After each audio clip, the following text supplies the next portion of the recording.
The first thing I noticed about Velara was that the air tasted faintly like mint and static electricity, as if someone had stirred a thunderstorm into a cup of tea. The second thing I noticed was that every guard in the crystalline landing hall stared at me as though I'd stepped off the ship wearing nothing but socks.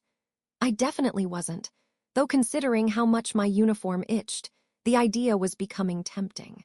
My diplomatic badge flickered nervously on my chest, reacting to the humming architecture around me. Everything here hummed: the walls, the floor, the pillars, the ceiling, possibly even my own anxiety. When the Queen entered, the hum softened, almost respectful. She moved like she'd rehearsed her steps with gravity itself, each motion smooth and measured, though the long, delicate ears rising from her silvery hair twitched in a way that betrayed curiosity.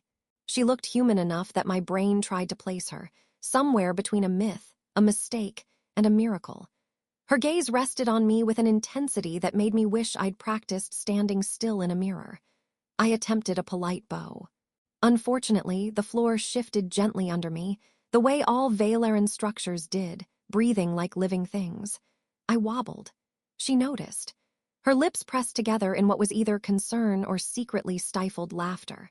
"Callan of Earth," she said, her voice resonating like someone had poured sunlight into a bell. "Welcome to Valara." I opened my mouth to respond, but was beaten to it by the translation orb hovering at my shoulder. "He says, 'Your radiance blinds my humble eyes,'" the orb declared proudly. "I said no such thing," I hissed. "I know," it replied, but it sounded better. The Queen's ears flicked upward in amusement. "A poet, then." I cleared my throat. "More like a malfunctioning buffet of words. Your Majesty." Her smile was small, but somehow it hit harder than a solar flare. "Titles make the air heavy. Call me Sarilith." The hall brightened slightly, reacting to her voice. Or perhaps reacting to the fact that my nerves had reached an energy level capable of powering a minor star. She approached, her footsteps silent even on the crystalline floor. Her long ears angled toward me like curious antennae. "Tell me, Callan of Earth," she said softly, "are you alone?" I blinked. Of all the questions she could have started the diplomatic talks with: cultural exchange, trade agreements, the mild possibility of humans accidentally insulting their sacred architecture with our clumsy elbows. This was not one I'd prepared for. The question hit something fragile in me, something I preferred to bury under sarcasm and poorly timed humor. "I emotionally, socially, physically?" I asked, trying to buy time. Her ears twitched again, a sign I was learning meant amusement. "Whichever form of alone makes your voice hesitate." "Well," I said, shifting my weight as the floor breathed beneath my boots, "I suppose the honest answer is yes." She studied me with quiet attention, and I wasn't sure whether I wanted to run, laugh, or hand her my entire life story tied with a bow. The guards subtly turned away, as though giving us privacy, which only made the moment feel more intimate and more dangerous. Sarilith gestured for me to walk with her, and the hallway opened like petals unfurling. Valeran architecture rearranged itself according to mood, I'd been told. I hoped it was reacting to hers, not mine, because mine currently resembled a tornado inside a paper bag. The corridors glowed with soft pulses of blue and green as we walked. Floating symbols drifted through the air, shimmering with faint warmth when brushed. The Queen explained they were memory echoes, tiny fragments of past conversations embedded in the walls, repeating like whispered ghosts. A few drifted toward me, curious, before deciding I was too unpredictable to catalog. "You carry silence with you," Sarilith said suddenly, glancing sideways at me. "Even when you speak." "Well," I said, "I always thought of myself as a walking communication error." "That may be why you are interesting," she replied. We stepped into an open platform overlooking the city, interwoven towers of light and crystal, suspended bridges, and hovering pods gliding like lazy fireflies. I tried not to gasp like a first-time tourist. I failed completely. Sarilith leaned slightly closer. "Does this overwhelm you?" "Yes," I said honestly, "but in a good way. Like discovering your favorite food at a buffet you didn't realize was all you can eat." Her laughter surprised me, a soft melodic sound that startled a nearby floating beetle into dropping its pollen bag. The beetle apologized to her in a metallic chirp. She apologized back. I stood there trying to process the fact that even the insects here were more polite than most humans. "Your people came here seeking cooperation," she said, turning back to me. "Yet you seem unsure of your own place." "My place is usually wherever someone says, 'Don't touch that,'" I admitted. This amused her even more. "Then perhaps you will find Velera interesting. Everything here wants to be touched. Everything except our politics." "Ah," I said, "the universal constant." She stepped a little closer, and I felt the faint warmth radiating from her, like starlight filtered through skin. Her ears lowered slightly, a gesture that felt intimate though I didn't understand why. "The question still stands," she murmured. "Are you alone, Callan?"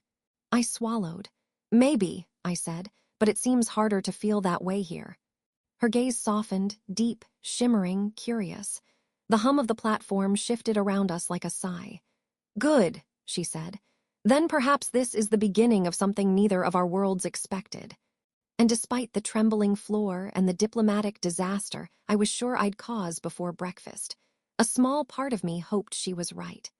The next morning began with a Valeran alarm that sounded like someone politely clearing their throat inside a cathedral made of wind chimes. I sat up too fast, hit my head on a hovering light orb, apologized to it out of reflex, and then wondered for a moment why my life had reached a point where I was apologizing to furniture. The orb blinked forgivingly, which somehow made it worse. A soft knock echoed through the guest chamber as the door dissolved into a mist of pale silver. Saralith stepped inside, her long ears angled forward, catching every subtle sound like living antennae. I'd learned that her ears moved more than the rest of her face, almost like an emotional translator with excellent timing. "You are awake," she said, observing me with that calm confidence she always wore like a second crown. "Good. Today will require clarity." "Fantastic," I said. "I brought 3% of that with me. The rest is still on the ship, refusing to leave." Her ears twitched in amusement. "Then we will manage with 3%. She motioned for me to follow, and the hallway shaped itself as we walked, adjusting lighting and temperature based on our presence. It was unsettling at first, knowing the building reacted to me, until I realized it was mostly reacting to Saralith. When I walked alone, the walls dimmed in confusion, like they didn't know what a Callan was or what it wanted. We entered a floating transit chamber, its glass-like shell drifting above a city that looked like a dream in the middle of becoming real. Bridges curved in impossible arcs, supported by beams of light rather than physical material. Pods zipped along glowing rails, leaving trails of shifting color. Below us, gravity pools shimmered quietly, holding clusters of Valerans lounging like they were soaking in warm starlight. As we glided forward, Saralith watched me out of the corner of her eye. "You have many questions," she said. "I usually do," I admitted. "Most of them start with, 'Why is that glowing?' Or 'Will that explode?'" "That depends," she replied.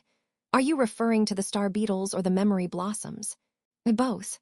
"Then yes, but only if handled improperly." I tried not to inch away from the window.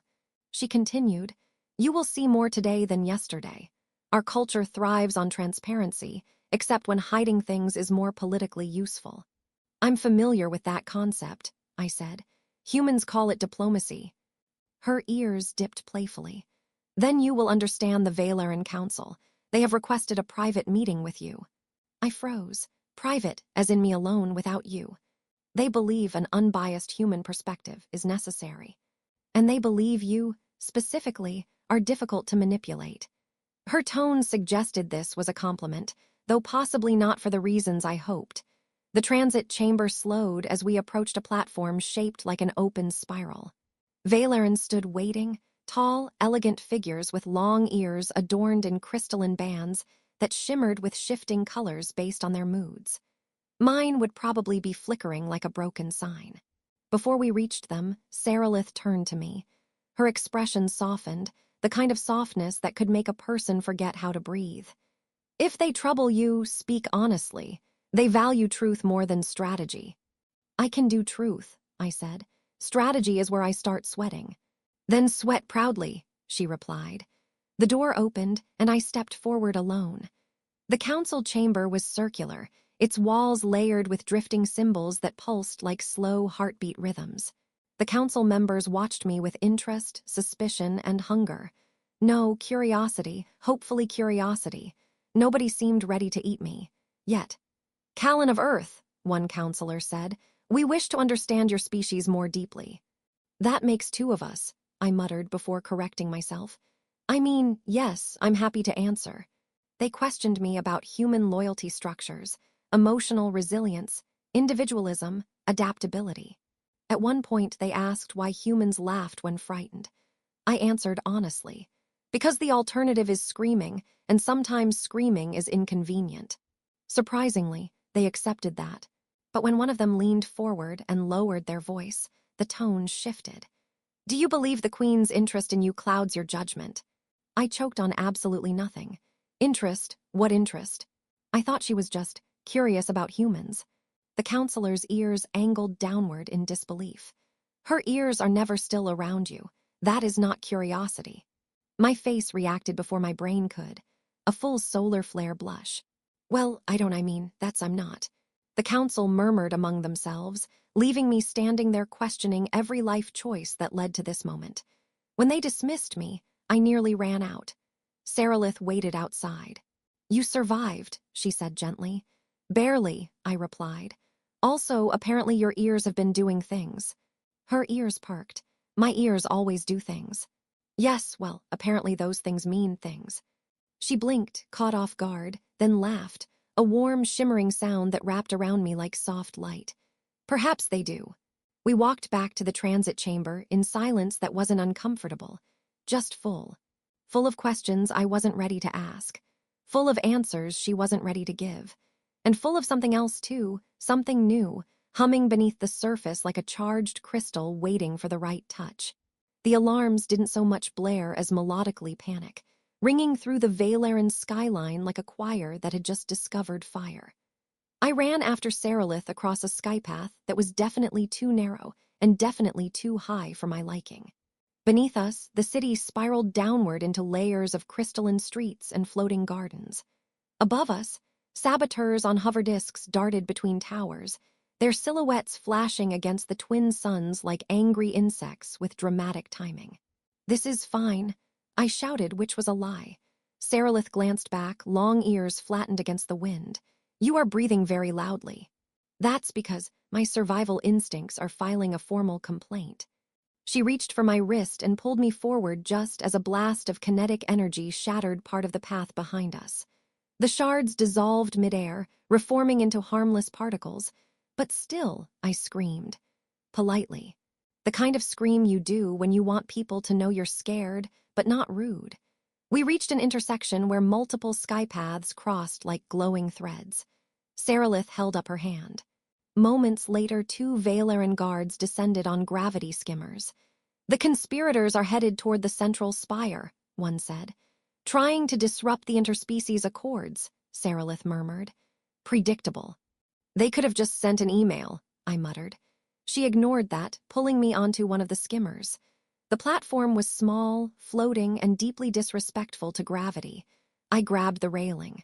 The railing hummed back comfortingly, which I appreciated more than I should admit. As we soared through the city, Sarilith explained between wind gusts. "The conspirators fear what alliances will bring. They think emotional ties between our species will weaken us. So, basically, they're afraid of intergalactic friendship. And of anything that makes us rethink old boundaries." I didn't miss the way she said that, or how her ears tilted toward me in a subtle gesture that felt personal. This was not the time to think about that, but my brain was not known for good scheduling. We neared the central spire, a towering crystalline structure pulsing with the city's living energy. Several saboteurs were climbing it, using their hover discs like jagged stepping stones. Sarilith jumped off the skimmer with the grace of a dancer. I jumped off like a man tripping over his own future. We chased the conspirators into an upper chamber, a vast hollow sphere filled with hovering memory symbols drifting like slow fireflies. The saboteurs turned toward us, their faces marked with glowing patterns of dissent. The leader sneered. "You would risk everything for an outsider," he hissed. Sarilith stepped forward, tall and steady. I risk everything for truth, and for the possibility that we need not remain alone. Her words hit me harder than the blaster bolt that shot past my shoulder. I ducked, shouting, "Can we not have emotional revelations during combat?" The room erupted in chaos. Memory symbols scattered in a glittering storm as blasts ricocheted across the chamber. I may have hit one saboteur accidentally with a symbol shaped like a disappointed parent. He fell with a dramatic grunt. Sarilith engaged the leader directly, her movements sharp and fluid, her long ears angled back like focused blades. I managed to tackle one of the hover discs, riding it wildly across the chamber like a man who had deeply misunderstood what volunteering meant. Eventually, with the guards, arrival, and Sarilith's precision, the saboteurs surrendered. Their weapons dimmed. Their hover discs settled. The chamber calmed. Sarilith approached me, brushing crystalline dust off my shoulder with a gentleness that didn't match the chaos we'd just survived. "You handled yourself well." "I panicked stylishly," I said. "That is a type of skill." The conspirators were taken away, still muttering. The city's alarm dissolved into a soft chime signaling piece restored. Outside, the hum of Valera softened, like a held breath finally released. Later, back on the sky platform where everything had begun, the twin suns